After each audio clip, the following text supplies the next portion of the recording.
Hey guys, in this video, I will show you how to delete a Facebook page. Alright, so let's begin with the video. I'm right here on one of my Facebook page. You can see this is a pretty active page. If you do want to delete your Facebook page, the first step is to open it, just like I have here. On the right-hand side, you'll see Profile Picture of your page.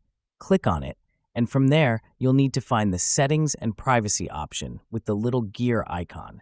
Click on that. Again, click Home Settings. Once you're in Settings, here on the left-hand side, look for Your Information. Under that section, you'll find an option called Access and Control. Click on that, and you'll see three main choices: deactivation, unpublishing, or deletion.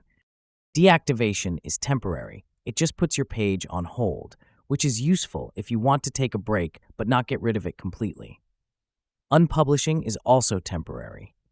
If you actually want to permanently delete your page, you'll need to select the deletion option. Once you select that, click the blue Continue button. I'm not going to do that right now, but that's the step that will start the process. One important note: Facebook gives you 30 days after choosing deletion to change your mind. If you log back in during that time, you can reactivate your page and cancel the deletion. And that's it. So that is how you can delete a Facebook page. So that's all for this video. Thanks.